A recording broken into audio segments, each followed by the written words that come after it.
Hi everyone, once again welcome back to my YouTube channel. My name is Bhawna Bisht और आज के इस video में मैं आप सभी के साथ शेयर करने वाली हूँ Delhi university BA honours political science का एक पेपर जिसका नाम है legislative practices and procedures. So basically ये सब्जेक्ट आप लोगों का 4th सेमेस्टर में होता है, तो इसका जो प्रीवियस ईयर क्वेश्चन पेपर है वो मैं आप सभी के साथ आज शेयर कर रही हूँ।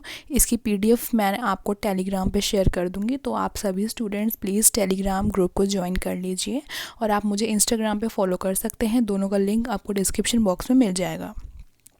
तो मैं आपको बताऊंगी कि आपके कितने क्वेश्चंस आने वाले हैं, क्या आपकी वर्ड लिमिट रहने वाली है और एग्ज़ाम पैटर्न क्या रहने वाला है आपका इस सब्जेक्ट का। ठीक है, सो हम देख लेते हैं। आपका जो पेपर है वो 75 मार्क का होने वाला है। आप इसको हिंदी में लिखें या फिर इंग्लिश में लिखें, या आपकी मर्ज़ी है, लेकिन इसकी एक कंडीशन है कि आपका पूरे पेपर में सिर्फ एक ही पैटर्न फॉलो होना चाहिए। या तो आप सारे के सारे आंसर इंग्लिश में ही लिखोगे, यानी कि 4 क्वेश्चंस अटैम्प्ट कर रहे हो तो 4 के 4 आंसर आपके इंग्लिश में ही होने चाहिए। अगर हिंदी में कर रहे हो तो सारे के सारे आंसर हिंदी में ही होने चाहिए। ऐसा नहीं होना चाहिए कि एक हिंदी में लिखा हुआ है आंसर, फिर नेक्स्ट क्वेश्चन इंग्लिश में लिखा हुआ है, थर्ड क्वेश्चन फिर हिंदी में लिखा हुआ है। ऐसे नहीं, एक ही पैटर्न यानी कि same medium should be follow. ठीक है, 75 मार्क का होने वाला है। टोटल आपको टाइम मिलेगा 3 आवर्स का, यानी कि 3 घंटे आपको मिलेंगे पेपर को लिखने के लिए। फिर इंस्ट्रक्शंस लिखी हुई है, इंस्ट्रक्शंस को आप ज़रूर रीड करा करो। इंस्ट्रक्शंस में फर्स्ट पॉइंट तो ये है कि राइट योर रोल नंबर, तो क्वेश्चन पेपर के ऊपर अपना रोल नंबर लिख लेना। फिर उसके बाद है अटैम्प्ट एनी 4 क्वेश्चंस। आपको सिर्फ 4 क्वेश्चंस को अटैम्प्ट करना है और सारे क्वेश्चन इक्वल मार्क कैरी करते हैं। मैं आपको बता देती हूँ आपका एक क्वेश्चन कितने मार्क का है।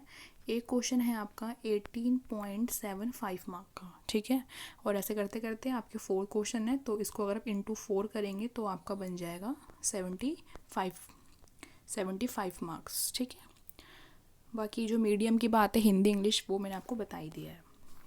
देख लेते हैं क्वेश्चन किस तरीके के आ रहे हैं। फर्स्ट क्वेश्चन है, discuss the power and functions of member of state legislative assembly in India. अब मेंबर ऑफ स्टेट लिख दिया इसने, कई बच्चे कंफ्यूज हो जाएंगे, बट ये आपका MLA है, तो यहाँ पे आपको MLA यानी कि मेंबर ऑफ लेजिस्लेटिव असेंबली, उसके पावर और फंक्शंस को एक्सप्लेन करना है। तो वर्ड लिमिट अगर मैं आपको बताऊँ तो आपको एटलीस्ट 4 to 5 पेजेस लिखने हैं। ठीक है, इतने होने ही चाहिए, 4 to 5, ज़्यादा से ज़्यादा आप 7 to 8 लिख सकते हैं, क्योंकि 18 नंबर का क्वेश्चन है, तो उस अकॉर्डिंग आपको पेजेस भी फिल करने होंगे। ठीक है, बाकी आपका कंटेंट बढ़िया होना चाहिए, उसके अकॉर्डिंग आपके मार्क्स होते हैं। सेकंड क्वेश्चन है, describe the structure of Panchayati Raj system in India.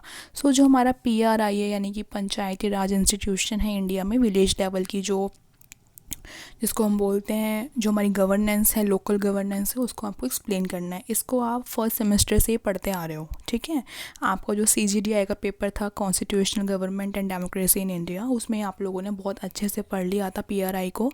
अब ये आपका बार बार इसमें आता जा रहा है। ठीक है, third question is what is the procedure of law making in Indian parliament discuss. India में लॉ कैसे बनता है आपको अच्छे से पता है, आपने पढ़ा है, तो पूरा प्रोसीजर आपको एक्सप्लेन करना है। ठीक है, जितना हो सके अपने आंसर्स में फ्लो चार्ट्स बनाइए, तो आपको मार्क्स ज़्यादा मिलेंगे। फोर्थ क्वेश्चन देख लेते हैं। फोर्थ क्वेश्चन हमारा है, critically evaluate the role and function of different committees of parliament in India.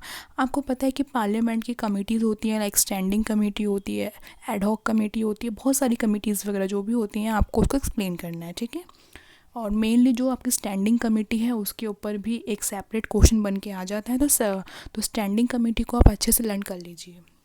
Fifth question देख लेते हैं, write a critical essay on the role of standing committee of Indian parliament. तो आपको इसमें स्टैंडिंग कमेटी के ऊपर क्रिटिकल एसे लिखना है। बच्चे गलती कर देते हैं, बच्चे सोचते हैं कि हमको सिर्फ इसमें स्टैंडिंग कमेटी को एक्सप्लेन करना है। No, here it is clearly mention that you have to give a critical essay. आपको इसमें क्रिटिकली एनालाइज करना, मतलब आपको आलोचना भी करनी है। ठीक है, आंसर आपका ऐसा ना हो कि पूरे के पूरे आंसर में आपने उसको क्रिटिसाइज ही कर रखा है, उसकी आलोचना ही कर रही है। नहीं, पॉजिटिव पॉइंट्स भी हो, नेगेटिव पॉइंट्स भी हो। ठीक है, अब 6 क्वेश्चन देख लेते हैं। टोटल आपके 8 क्वेश्चन आएंगे और आपको करने कितने हैं, 4। ठीक है, 6 question, what is budget and what is the process of budget making in India. Budget क्या होता है और इंडिया में बजट मेकिंग का क्या प्रोसेस है। काफ़ी इंपॉर्टेंट क्वेश्चन है ये, हर बार पूछा जाता है। देखो एक क्वेश्चन आपका पार्लियामेंट से रिलेटेड, ठीक है, अब वो एमपी के फंक्शंस पूछ ले या फिर एमएलए के फंक्शन पूछ ले या फिर पार्लियामेंट के फंक्शन पूछ ले, ये क्वेश्चन पक्का आना है। So power, functions, role of MP, MLA, parliament सबके अच्छे से कर लो। और एक क्वेश्चन बजट के ऊपर ज़रूर आता है, और एक क्वेश्चन कि लॉ कैसे बनता है, बिल जो होता है वो लॉ कैसे बनता है, ये ज़रूर आता है। मेरी इस चीज़ की गारंटी है कि ये 3 क्वेश्चन, ये 3 टॉपिक से क्वेश्चन आपको पेपर में देखने को मिलेंगे ही मिलेंगे, क्योंकि अब तक के जितने पेपर हुए हैं उसमें ये क्वेश्चन हर बार रिपीट हुआ है, और आपको पता है कि ड्यू में क्वेश्चंस रिपीट होते रहते हैं, ठीक है। 7 क्वेश्चन देख लीजिए। What role media plays in law making process, discuss with an example of print और इलेक्ट्रॉनिक मीडिया। आपको पता है कि मीडिया जो है इंडिया में, अगर हम देखें तो मीडिया के थ्रू ही हमको हर चीज़ जानने को मिलती है, तो मीडिया का एक काफ़ी बड़ा रोल है। तो मीडिया क्या रोल प्ले करती है हमारे लॉ मेकिंग प्रोसेस में, उसको आपको एक्सप्लेन करना है, साथ में आपको एग्जांपल भी देना है। फिर 8th क्वेश्चन आपका शॉर्ट नोट्स हैं। शॉर्ट नोट्स बच्चों के फेवरेट होते हैं, तो शॉर्ट नोट्स आपको सिर्फ 2 करने हैं। 4 ऑप्शन दिए होंगे ABCD, उनमें से आपको कोई भी 2 अटैम्प्ट करने हैं, ठीक है। First is municipal corporation, second is railway budget, बहुत इजी आए हुए हैं short notes, and third is public account committee, and fourth is framing of rules.